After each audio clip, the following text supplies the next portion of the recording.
Marie-Claude apporte trop ses barres au corps quand vous y décrire. Marie-Claude apporte trop ses barres au corps quand vous y décrire. Bonsoir, bonsoir, bonsoir Marie-Claude Savot. Bonsoir, bonsoir, bonsoir Marie-Claude Savot. Joseph, vous avez les pious, et les orbeillous, quand ils sont Joseph, vous avez les pious, et les orbeillous, quand ils sont. Une nouvelle leçon, à peu près le même que le samedi devant, Nani? Oui. C'est quoi le titre? Libetchvesi GH. Libetchvesi GH, on a donné 3 exemples. Le premier exemple? C'est Pojul.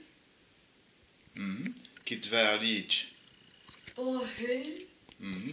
Tu as mis le prononçage d'après le visam. C'est Pojul. Pahul. Pahul. Et à donc ce Namur, Charleroi et le Bas-Ardennes.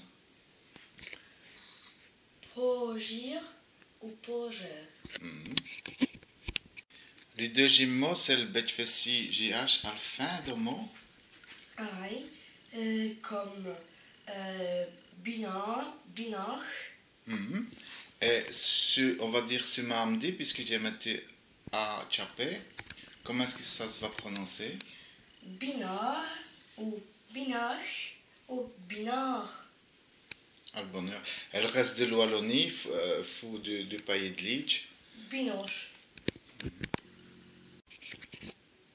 Donc, le troisième mot, c'est aussi à la fin de mot, mais avec un autre voyelle pas devant. C'est quel mot? Bi. Oui. Comment les va-t-on prononcer de côté de Lidj? Bir ou bi. Et le restant de l'Oualonnerie? Biche. J'ai un mot dessous qui ressemble au mot du Dzeu, mais avec le Betchvesi XH. XH. Comment ça se prononce? Un bi. Bi.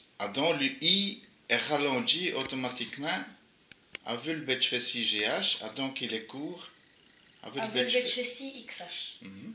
Et comment le dernier mot se prononcerait sur l'Idj?